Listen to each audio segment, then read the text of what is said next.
camouflage skill? Hmm. Good question. I'll ask the survival expert. Would that be Mac or would that be Johan Ostergaard? That would be Mac. Out of character, you can wear in a cold suit character. with it. Yeah. Yeah, you could wear the cold suit, which gives you no additional armor, and layer it on top. It's actually yeah. Fury's gonna actually wear the cold suit and layer her own armor on top. That'll actually be better. Because it actually just basically ends up being the same thing. Other than we'll take fatigue checks more often. Yes, so that's what Mac's survival test will show you. Okay. So Mac will stick to the cold suit because I don't want to do multiple. I'm gonna do the armored cold suit, so I don't have to do multiple fatigue checks. I'll still take the -2 dental penalty, but Armed with that knowledge, I will also go with the Ares armored cold suit. Okay. So because the idea is that the instinct is just to put as much shit on you as possible, so that more shit I've got on me than the less cold I'll be. And while technically that's true, and while layers will save your life, Warden's a city boy, so I'm glad he asked. Yeah, you're weighed down, you're sweating a lot more, which means you're cooling down a lot faster. So it takes its toll. And of course, sweating in an area where your sweat could actually freeze is never a good idea. That is a thing. Oh god, my armor is so low now. So I am just going to take a moment to write down exactly who's wearing what. So Fury, armored cold suit. Mac. What did you take, Warden? The cold suit? The armored cold suit. Yep. Sorry. And Smog is going with the polar survival suit, which is just fine. I figured it was good if just one is really protected against cold, so I can get help if we freeze in somewhere. Sure thing. If anyone's gonna survive the cold, it's probably going to be Mac or Warden. Mostly because Warden could just warm himself up, and Mac has the survival skills to possibly survive. So Johan Ostergaard will get your measurements and get you a suit, no problem. And he will say, now getting there is obviously a little bit difficult.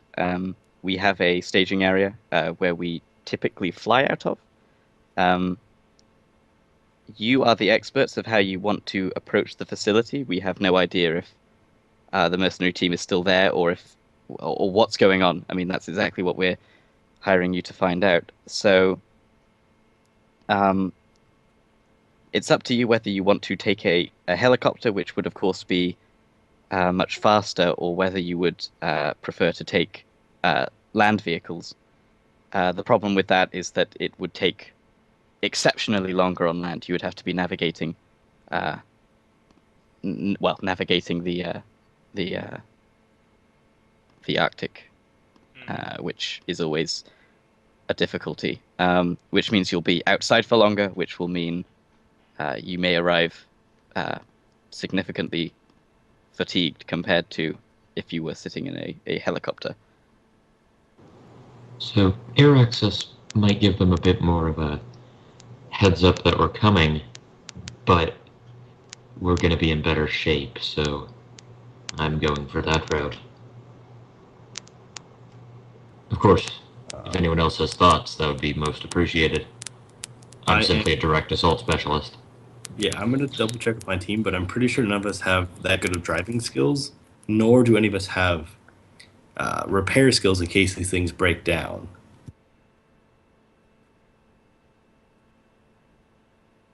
Unless anyone wants to correct me that they are in fact a auto mechanic in their spare time. No, not really. Then I'm going to go for the helicopter because that is the more likely route for us to survive. So they offered us armor. Are they going to offer us anything else? Because most of these people probably do not have the modifications to their guns to have the guns survive the Arctic. That is correct. What modifications would you like? It would be extreme modification. Mac has it on one of his guns, but I'm assuming the rest of the team does not, since it is not something usually people put on their guns. Nope, not on mine. Not on mine. Not on mine. So if you have the space, they will be able to provide that stuff for you. It's actually not a space; it's a modification. Okay, then So you're all good. it's a They'll difference. provide it, no problem. They've got security Level- consultants around here. Level 1, I believe, basically just means your gun works in other environments. Level 2 will let you shoot underwater and stuff, but it also makes your gun shorter range and require constant maintenance. I hear you. Well, they'll probably only be able to provide you with number 1. Yeah. Level 1, rather. So, yeah, they can provide that just fine. And so you tell Johan that you want to take the chopper? Yes. Will be more visible coming in, but I don't know that they'll be giving us someone to drive us there either. So Johan is going to say, "Can any of you fly a helicopter?" And he chuckles at his No, joke, I assumed they were going to provide that. and he says, "Yes, of course, we can provide you with a pilot." Lovely.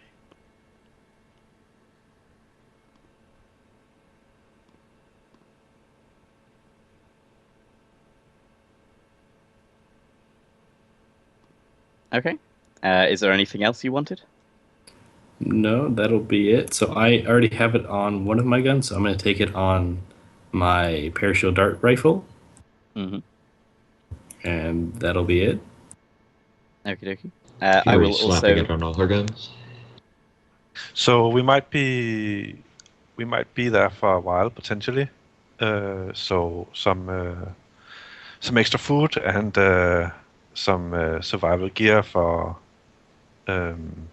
heating and such.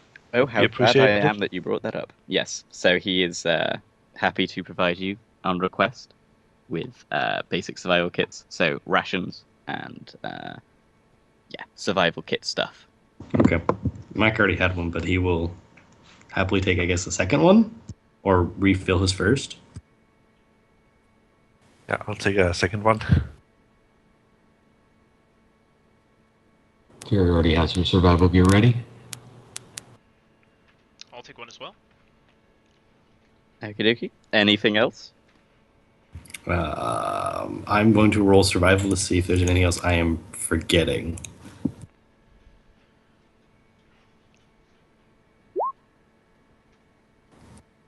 So with 3 successes, climbing gear might be necessary, that sort of thing.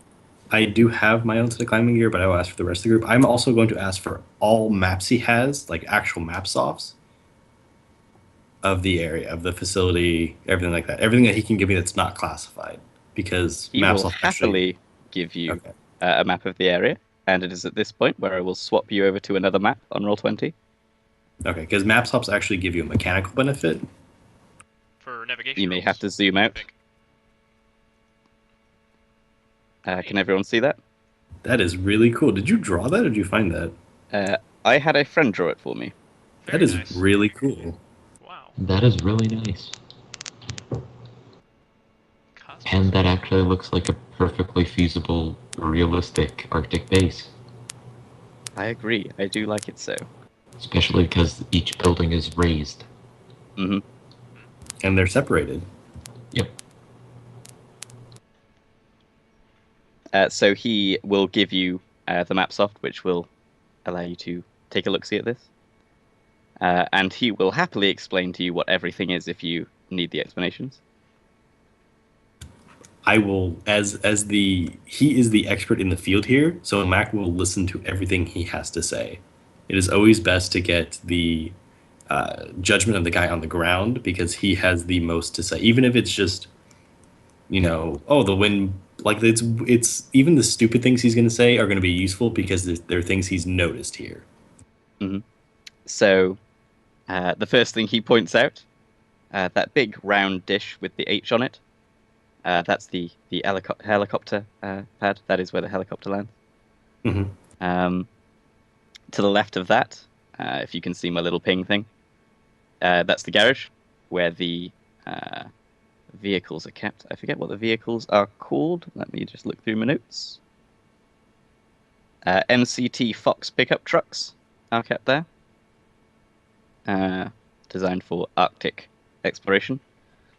So these two sort of 3-pod lines are kind of the living facilities, whereas this darker one on its own is like a hydroponics area. So where they grow shit. Right in the middle, this big tower, and the little building next to it is the communications array. Next to the windmills, there are silos where they keep fuel and grain. And the building next to it is where the power generator is kept. And then up here, this little trailer thing. This is where sensitive research is done. It's where they keep a lot of their tech. And he says that there is an entrance to an underground section of the base, which is not mapped. That is where the neutrino telescope is, and some more science equipment down there, as well as storage, stuff like that. And this thing in the background here, the little pit with the sciencey stuff in it, that is the top of the neutrino telescope. So it pops up the top, and it has a long tube going down through the ground, and then it's under the ground is the main part of it. Okay. But which kind of communication are you using when you're usually talking to the base? So it is satellite uplinks. The lovely thing about the Arctic is that you've always got a few satellites overhead. Yep. Do you have any kind of host set up at the site? He shakes his head no. He says we don't have a grid out there. Okay. Do you have a list of logins and passwords we can use for devices that we might encounter? So he'll say, "Oh, good idea. Yes, absolutely." And he will mull this over for a sec, and he'll say, If you have an admin password and a login, that would be nice. He says there is some sensitive research. I trust there will be no foul play involved. I'm professional. Are you lying to him, or are you telling the truth? I will not steal the data for my own benefit. Okay. So then he is not going to do a judge intentions, because he trusts you, because you are telling him the truth. Also because the Johnson seems to be a little too trusting of us. Well, this isn't the Johnson. You already met That with is Johnson. true, but this is the man who actually hired us. Yes. This man also seems to have not done this before. He's way too nervous and open with everything he's doing. The only other thing I think I rolled, and I don't think I did that well on a magical. Oh no, I rolled 5 out of 6 on a magical threats. Is there anything that's going to be a paracritter, or anything that is that is somehow awakened? Like, do they have like mana storms up here or anything like that, or mana blizzards? Oh yes, mana storms in the Arctic do exist. Lord.